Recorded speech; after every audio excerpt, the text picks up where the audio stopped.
Welcome to another episode of the Sharkcast on litigation risks management, where we explore why businesses are so frequently sued and how to mitigate and navigate the dangers lurking in these risky waters.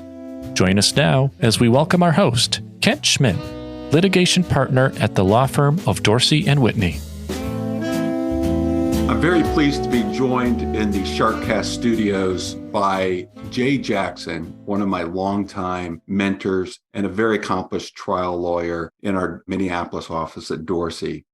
Jay is one of the most experienced and seasoned trial lawyers at the firm, and it's been my privilege over a quarter of a century, believe it or not, it makes me sound really old to say that, to serve under his tutelage and to serve as co-counsel in a number of different litigation matters and trials. So I'm very glad to have you here, Jay, to talk about the subject that we're going to tackle today. Welcome to Sharkcast. Well, thank you for having me. I'm honored to be here. And I should state that since you've put me in the position of master and student, that the master quite often learns as much from his student. And I've had the privilege, I must say, of working with you as well, Kent. And as those listening to this podcast, you know, Kent and I tried a couple of week trial, a very, very interesting trial in federal court in Southern California a few years back and successfully represented the client. Thanks for those words, Jay. That was an interesting trial, to say the least. We might get back to that in a moment. As I said, over the years, I've learned many things from you, and there are two things that stand out in my mind, and they're interrelated. One is I think you work very effectively in the litigation process, coordinating with the client. And two, one of the things you've taught me over the years is the importance of developing a case theme early in the process and to return to that case theme early and often. So I'd like to sort of marry those two concepts and try to tackle today for our listeners any insights that you may give on how the stakeholders in the litigation process can work together to develop litigation themes, as well as tackle other things that come up in litigation, the challenges, particularly in protracted commercial litigation, such as bet the company cases, as we say. So let's start with the premise and some definitions. In commercial trial work, when you use the phrase case theme, what is it that you're talking about, and why is it critical that it be developed early in the case? Well, the case theme is the central point that you want to make to the finder of fact, whether that be the judge, if it's being tried to the court, or the jury. Think of a movie or a good book that you have read, and there's a synopsis of the story.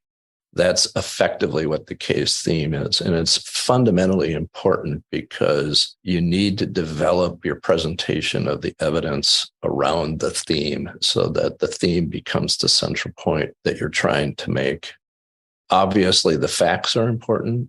Obviously, the law is important. And in studying the facts and the law, you need to decide early on, as early as possible. And obviously, you can amend it and tweak it and modify it as the case goes along. What the theme is, what is this case about? Are we talking about trying to reduce this to a memo, a one-pager, a paragraph, or a sentence? What I try to do early on in the case is create a one page, no longer than one page. It can be single-spaced, decently sized type, if we're going to get that technical. And it's really sort of what the case is about.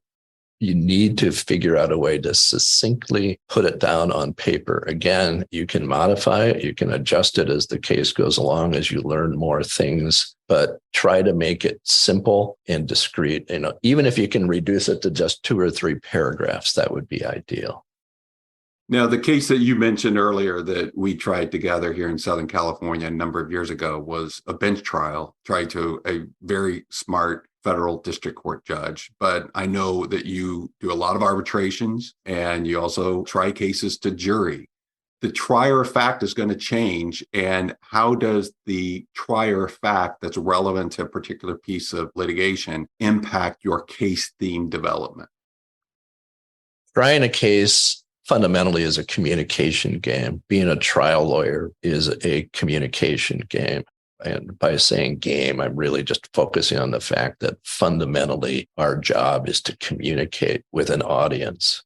And what your question addresses is, who's the audience? Is the audience a judge who might be very, very sophisticated in the law and have been on the bench for many, many years? Is it a jury, a number of people who don't necessarily know anything about the law or learning the case and the facts for the very first time? Or an arbitration panel, which would be in many ways similar to a jury, although many of the arbitrators might have a substantial amount of experience arbitrating cases.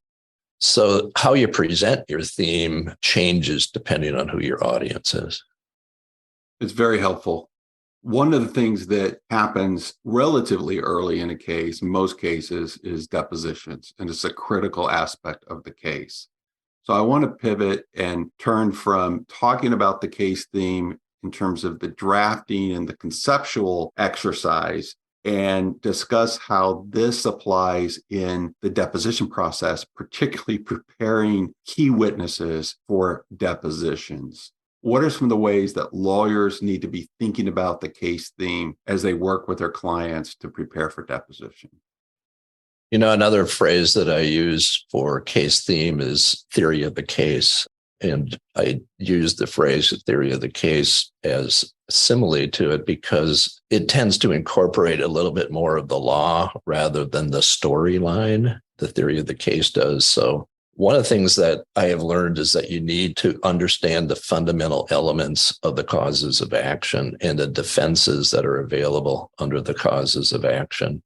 That's one of the first places you start. Secondly, you need to understand the fundamental storyline based upon the facts as you've learned them, either from the client or the documents that the client has provided you, or as the case progresses through discovery of the opposition. So once you have that all online, you can think of a trial or the discovery that precedes the trial as a development of a cast of characters.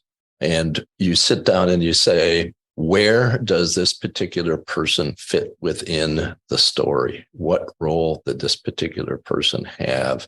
How can they promote the storyline that we want to present? Again, consistent with the overall facts and the law. And where can they hurt us if they don't do a good job in their deposition? So it's always in the background. Obviously, when it comes to preparing witnesses, you need to be familiar with the documents that bear the witness's name, either as the author or recipient, or documents that were in the possession, custody, or control of the witness, such that the witness would have availability to it. But in talking to the witness about those things, you always want to keep in mind where their participation in the story fits in the overall theme. Let me turn to one of the challenges that I have faced in trying to develop case themes, and that is figuring out how to boil down an exceedingly protracted controversy that may span a decade or more, complexities, whether it's in securities regulations or just the complexities of an unknown industry and how an industry operates. I think particularly of the financial sector and how different financial instruments and financial products operate. How do you simplify those complexities in developing a case theme and not overlook those complexities, not make it simpler than it should be, but nonetheless boil it down to its essence? I have a couple of reactions to that very good question. One is, one of the reasons why I require the theory of the case or the case theme to be written on a single page, perhaps 2 or 3 paragraphs long, is it requires you to distill the essence of the case into that compact space. And what you eventually learn is to eliminate a lot of the details that are perhaps important in the presentation of the case to the trier of fact, but they're not necessarily a part of the overall theme of the matter. For example, when I was talking earlier about if there is a summary of a movie or a book that you really like, how can you present that without getting into significant a level of detail? I always think about circumstances where somebody in my family will say to me, well, you saw this movie last night. Did you like it? Yeah. What was it about? And so often in describing it, you get into so much detail and you look at the person's eyes and they sort of say, I really just want the essence of what this is all about. What was the movie about? In a way that doesn't so simplify it that it's worthless, but nonetheless avoids the detail. So you don't forget about the detail. You put it aside. You put it in a spot where it's handy, and then you boil it down to the essence of what it's about. And then you organize your facts and you organize your witnesses in a way that fits within the theme. But the fundamental theme needs to be simple. It needs to be the simple thing that you say to the jury or the judge, this case is about this, or this case is about that. And you can do it even when you're making the presentation. I think that when you're presenting a theme to the jury right from the start, it can be really just one paragraph. It would even be better if it were just a couple of sentences. And then you start laying out the detail and how it fits into this overall picture. And do you typically work with your contact, whether it's in-house counsel at a larger company or the CFO or C-suite executives at a smaller company, on developing that case theme and making sure that they have buy-in and getting their response and reactions to it? That's a really good question. And I'm going to give you one of those answers that some people like and don't. And the answer is, it depends. And let me explain why it depends means. Not all clients are alike. Not all in-house counsel are alike. One of the first things I do when I've been retained to represent an entity and I am working with in-house counsel is I ask them, what level of involvement do you want to have in this case? How often do you want me to communicate with you? Is there a guideline you can give me as to the level of issue that you want to address as opposed to the day-to-day functioning of managing a case? And there are definitely clients that want to be real hands-on. And certainly with respect to a client, an in-house counsel who wants to be very hands-on, I will work with that individual. I might not ask them to help me develop the theme, but once the theme is developed, but before it's finalized, I will definitely go through it with them if that's the level of detail that they want to be involved in. You've talked about the importance of a case theme, and I wonder if you have any recollection of examples in which an adversary that you have dealt with apparently failed to follow this principle and ended up trying a case with an incoherent theme. Well, it happens a lot, for the good or the bad of it. I can give you an example that's a little bit different than my normal litigation life, and that is about 6 years ago, I actually sat on a jury here in Minneapolis in Hennepin County District Court. It was a rather simple case. It was a car accident injury. And as you can imagine, at the end of the 3.5-day trial, we went back into the jury room and they selected me as the foreperson of the jury. And so I felt that I could use the opportunity to get the perspective of jurors in a context of me not being the advocate, but part of the finder of fact. And one of the things I was really startled with, maybe startled is the wrong word, but maybe pleasantly surprised, is that one of the first things the other jurors said to me, I think they seated 9 of us, so the other 8 members of the jury said to me is, wow, one lawyer was so much better than the other one. And I said to them, why? And they said, because I had an understanding of what they were trying to do. I had a picture of what they were trying to accomplish, and it made it easier with the good lawyer to follow what they were presenting, why their witnesses fit into what they were talking about. And with respect to the lawyer who did not do that, they just said it just confused me. I just had a difficulty following what they were saying and why they were asking certain questions and why certain evidence was particularly important to the overall case. So what I learned from that, and I probably had learned it already, maybe what it did is it emphasized to me the fundamental importance of the theme because it helps the jury follow the evidence.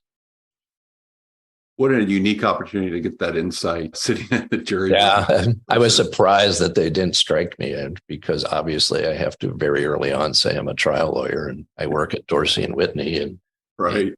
the one question that they both asked me is your practice include personal injury litigation? And I said no. And apparently that was satisfactory to them. Interesting. If I could extend that just a moment, we need to think of judges as, often referred to as the 13th juror. Judges are people too. And I would imagine the same concept applies with the judge. A judge needs to know early in the process, what is your objective? What are you trying to accomplish? Just like the jurors that spoke with you. When you agree with that?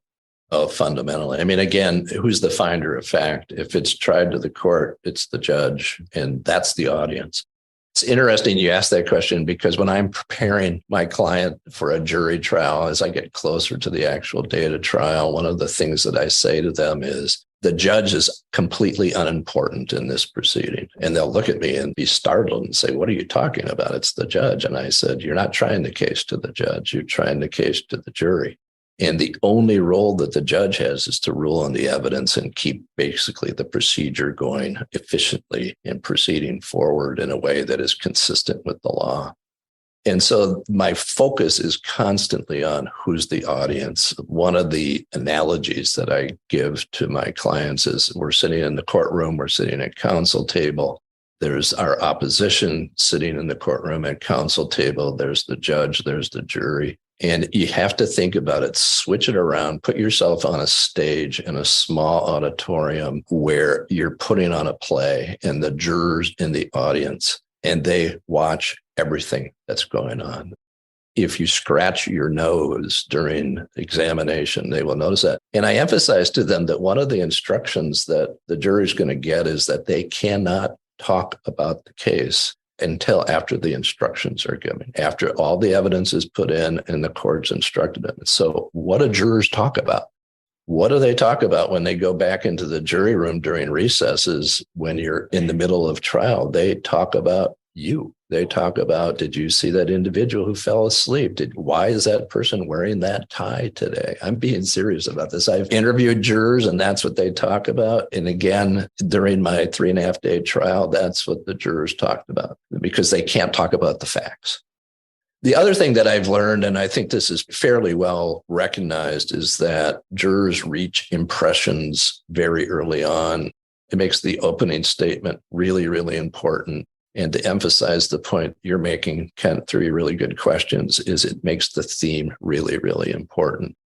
If you go through a mock, for example, a mock jury, if you interview the jury after opening statement, how would you rule on this case? I think statistically it's fairly high that the outcome is going to be fairly close to their first impression after the opening statements. So that's why the theme is so fundamentally important.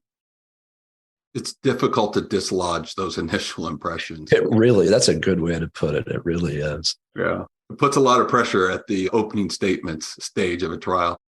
I think about everything you're talking about in terms of trying cases, particularly to jurors, but also to judges. And just parenthetically here, trials are an ordeal. And in my experience, what happens is if I haven't had a trial for a while and I think maybe this case is going to go, I start itching to go to trial. And then I go to trial and it's however long, a week, 2 weeks, 3 weeks. And as soon as the trial is over, I'm completely different mindset. Like I would like to not have a trial for a long time. Exactly. You enjoy it. There's nothing quite like it professionally. No experience quite matches it, but incredibly stressful few weeks or however long you're going to be in trial. Well, and it's a little bit, if I can provide this analogy, it's a little bit different than education, because if you think of yourself being in a class and you study, and let's say you like the professor a lot and he or she is really, really good and you enjoy going to class. And now suddenly at the end of class, you have to take a 3 or 4 hour final exam. And the final exam is like the worst thing. Why can't I just be in class? I think it's just the opposite in a lot of ways with trials. I think that as interesting as the prep can be, actually being in trial is the highest of highs. It's just that it's a lot of work. That's for sure. Long days and short nights. Yep. Well, I said at the outset that one of the things I want to also touch on, we have already a little bit, but delve into a little bit deeper, is working with in-house counsel in a more general sense, even beyond working on case themes. And that's something that I know I and others have admired about you over the years. I think you've mastered the skills and the art of working with in-house counsel. And in-house counsel runs the gamut from someone who has never experienced litigation before to experienced, chief litigation officers that litigate and have a docket of litigation matters. So what are some things that you've learned over the course of your experience as a trial lawyer in working effectively with in-house counsel? Well, I think, Ken, as you would readily acknowledge, managing expectations is a fundamentally important part of being a good trial lawyer. You never, on the one hand, guarantee an outcome, and you never, on the other hand, guarantee a loss, but you need to manage expectations. So that's first step number one. The second is, as I mentioned earlier, how much do you want to be involved? I mean, there are a lot of in-house counsel that have, as their role, they're managing litigation. They may want to be because of the nature of the case. You mentioned earlier, bet the company cases. I can assure you that in-house counsel will be very involved the more significant the case is. But you may have a lot of cases with the same in-house counsel and you get sort of familiar with them, but you may also learn that the in-house counsel is managing 30 pieces of litigation at the same time. And as much as they would love the opportunity to dig in and get down in the trenches with you, they just don't have the time to do it. The other thing that I've learned is that if you're dealing with in-house counsel that has the responsibility of managing litigation, they report to somebody else. They report either to the chief litigation officer within the company, or maybe, depending on the size of the company, general counsel, or maybe even up to the C level. And I always think in terms of what does my primary contact need to make them look good in front of the people to whom they report? What do they need to know? I guess the third point that I'll make, I think it's the third one, is when you get involved in the bet the company case, you might have multiple levels of who the client is that you're dealing with, and each level is important. You might have a day-to-day function of dealing with the individual I previously identified as the in-house counsel that's responsible for managing outside litigation. And you're going to have a day-to-day interaction, again, depending on the level of involvement that they want. But if it's the more serious of the cases, you might also have to be dealing with the general counsel. So although you don't deal with the general counsel on a day-to-day basis, you might, for example, on a monthly basis or a quarterly basis, have a face-to-face meeting with him or her. And they're going to have their own level of interest. How's the case going?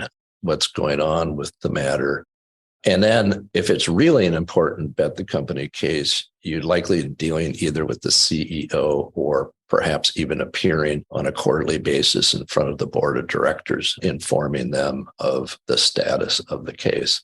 So I think you need to understand the landscape first and foremost. You need to understand what level of knowledge and involvement each layer of those responsible for the management of the company want to know about. And then you do your best to fully communicate with them, going back to what I said at the outset, and managing their expectations.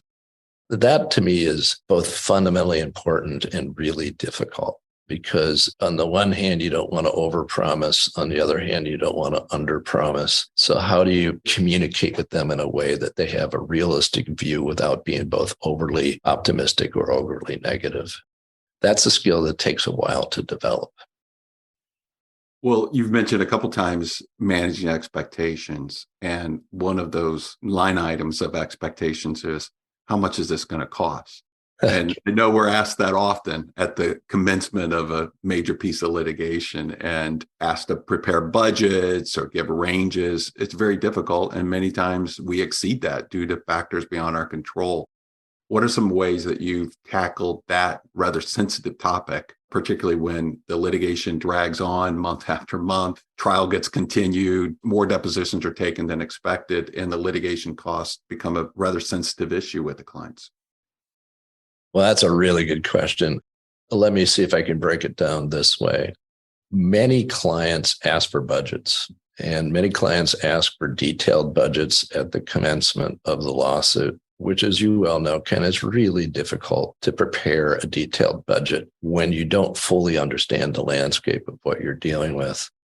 Secondly, it's difficult because you don't have ultimate control over what's going to happen, both in terms of the pretrial activities and in terms of trial. I mean, there are other actors. There are the lawyers on the other side. There are your own witnesses and whether they are cooperative. There are judges that either make life more difficult or make it simpler. And so there are aspects of the budget that after you've been doing it for a while, you can get a rough estimate of it, but it's always a range. So you need to sit down and say to yourself, what is the scope of this case going to be? I mean, some budgets that they ask for, breaks it down between pretrial. How many depositions are you going to take? How much is the cost of each deposition going to be? So you do the best you can, but again, to manage expectations, you need to have the client, depending on their level of sophistication, understand that it could vary significantly depending on who you're dealing with. As you well know, if you're dealing with a difficult, aggressive opposition counsel, it's going to be far more expensive than if you're dealing with a counsel that is less aggressive, more cooperative, and just wants to get to the fundamental point of what the case is about.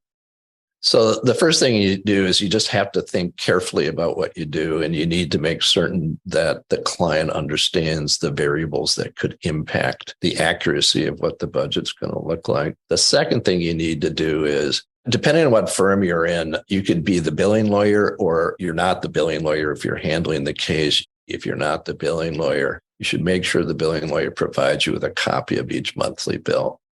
And if there are increases in the amount of work or the time spent beyond what the budget is, I think it's probably worthwhile picking up the phone and talking, making certain that the in-house counsel knows that the other lawyer is being far more aggressive, that rather than 2 or 3 depositions that we thought they were going to take, they now want to take 10. And suddenly the case is going to be far, far more expensive no matter what you try to do to limit it. My last comment is that we have within Dorsey and Whitney a group that can help us manage budgets, that keep us on track in terms of what those budgets are, provide us with data in detail on either a daily, a weekly, or a monthly basis so we can see how the case is progressing, consistent with or inconsistent with the budget. And then you got to communicate. You've got to pick up the phone, or in the next meeting you have with the in-house counsel, explain to them.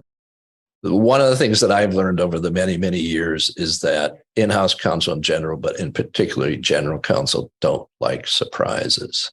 They understand when things are more expensive than everybody thought it would be, but they don't like surprises. Oops, I told you that this was going to cost, $100,000 and now it's $400,000. And I'd never told you in the interim that was going to happen. That's not the relationship that you want to build with the people that you're working with.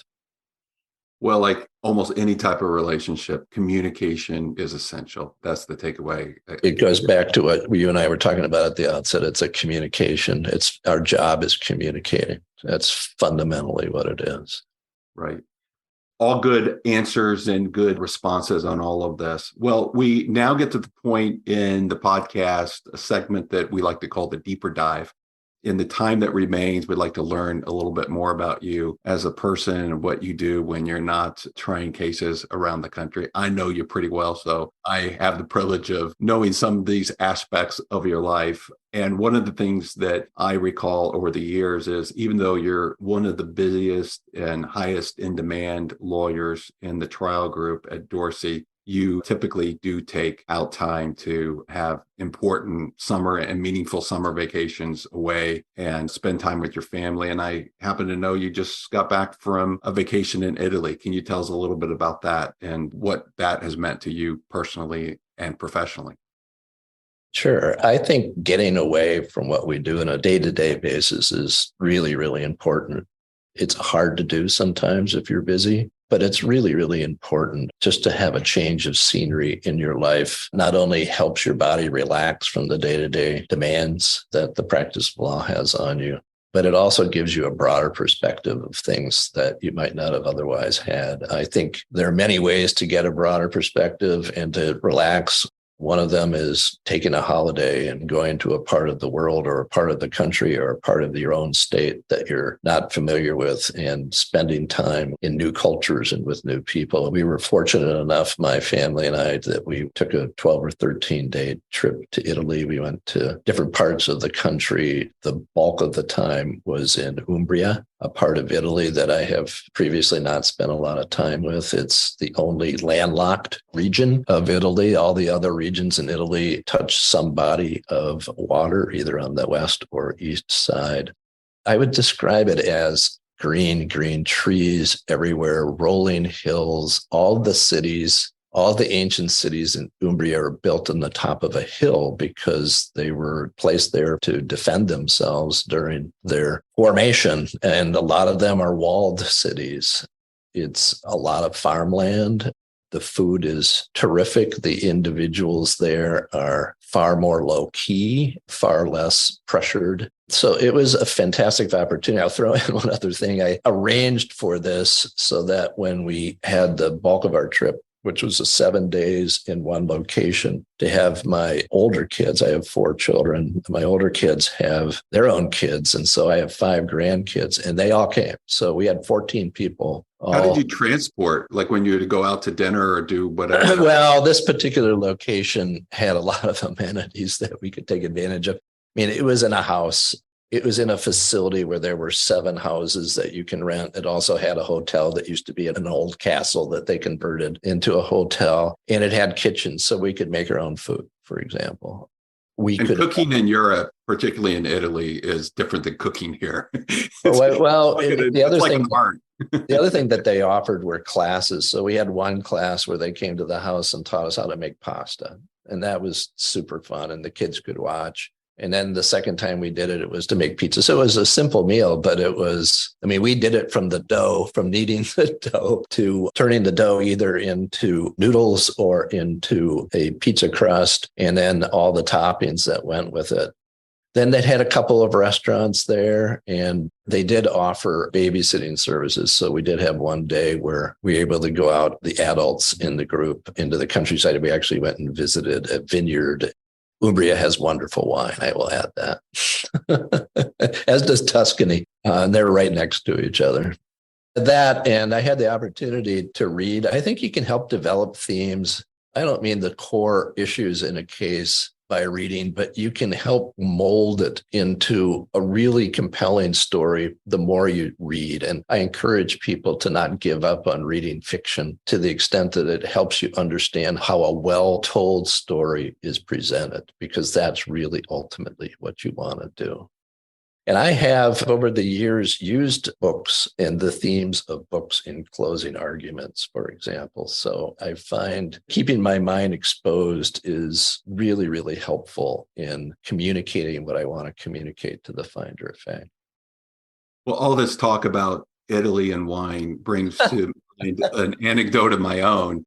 Just a little over a year ago, and this will illustrate, Jay, how you've impacted me and how you've taught me a lot of things, not just about law, but a little over a year ago, I went to visit our daughter who was studying abroad. And my wife and I went over first to celebrate my wife's birthday and then also to visit our daughter studying abroad. And we met her in Rome, and it happened to be that it was Good Friday. And so Rome was pretty crowded, but we had a good time nonetheless. And I was sitting at the foot of the Spanish Steps, and they both had gelato, and I had a cup of black coffee and a glass of red wine.